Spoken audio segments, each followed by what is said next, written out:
we're gonna keep chasing, and until we run out of ideas, I guess.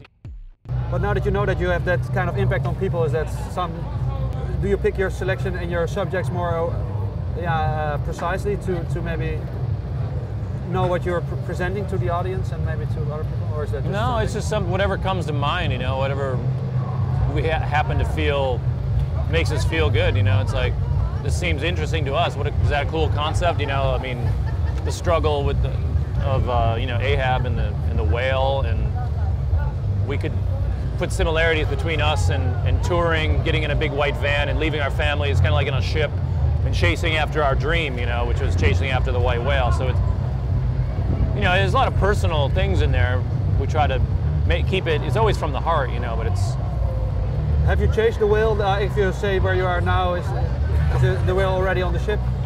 No, we're still you never, it's a metaphor. I mean, yeah, I know, but maybe after finishing this album, did you have that feeling then, maybe that you have achieved something that you were chasing for a long time? Yeah, we definitely have achieved making another great record, but that's our job, too. So we're going to keep chasing, and until we run out of ideas, I guess, But hopefully we can do this forever, Keep writing true from the heart, But this is also about the most personal record, maybe, because also I think from Brand's sister, he dedicated the album to his sister, and also the title Skye with a E. Yeah.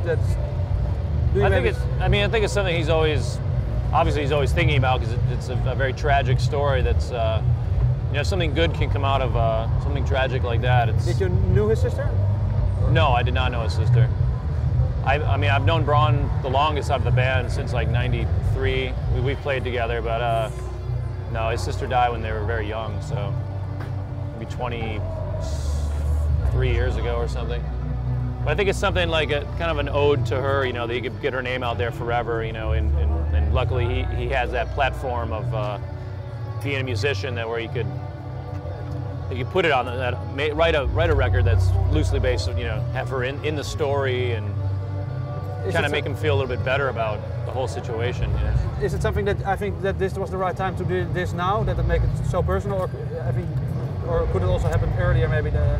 I don't know. I don't think so. I think everything happens for a reason, and it's just not fate, really. But it's just I don't think it would have made sense if we came out with this record like 2 years ago. I think now is the right time that it came out. I think because every record is a moment in time of the band and what we were feeling and what we were writing.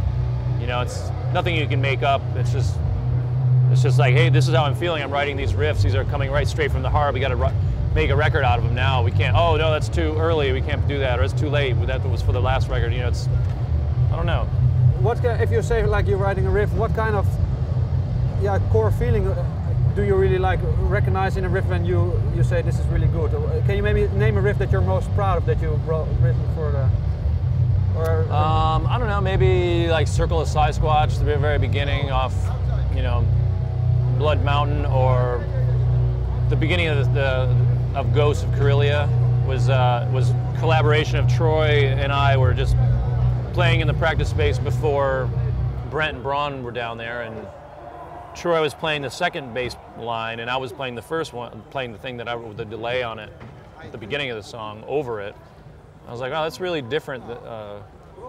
It's kind of going in a different direction than Mastodon, but that's good. That's what we like to challenge ourselves and show people that we can play some pretty stuff as well as just all, always all heavy. So, I was pretty proud of that riff. I thought it was cool. And when everyone came in the room, when we had it, Troy and I had it down, everyone said, cool, let's work on that. Let's make that into a song. And it turned out to a really beautiful song, Because what happens, is that something you recognize immediately in your head, maybe when you played something that you sort of fell in love with the riff at that time? Yeah, definitely. When everybody has goosebumps standing up, their hair standing up on their arms and the back of their neck, and they're like, this is cool. We all know. We all come together as one. We don't, we try not to ever put any filler in there of just something. If someone doesn't like it, it's like, I don't like that riff. We just take it out, put something else in. But is that something that you maybe, when you're building the riff together as a song, is that something that you?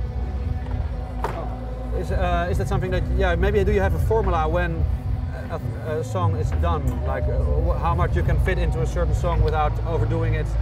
Yeah, I mean, always, you know, because there's a lot of things happening in the 2 guitar parts, the bass. Yeah, I mean, if it's 2 songs got too much, we trim the fat off it all the time. We'll be like, take that part out, cut that part in half. We do it all the time, you know, until it's just perfect, just enough of one riff and next riff, you know. But do you feel like you have a sort of clean sheet now after finishing this album, or you can sort of predict, or maybe already dreamed of what will happen next, or? I don't know. We don't know yet. We've got riffs and ideas and everything, but we haven't. We've been on tour so long, we haven't had a chance to really put them all together yet. But will you work the same way you did for this album? I think that's the best way to go. Yeah, taking time to relax and clear your head and get off tour and relax, and then come back together fresh. Definitely. Thank you. We have to stop. Thank you for your time. Yeah. Okay. Yeah. Thanks, Lucas, right? Yeah, Lucas. Cool. Thanks, man. Yeah, thank you too. I'm gonna go check out some Down.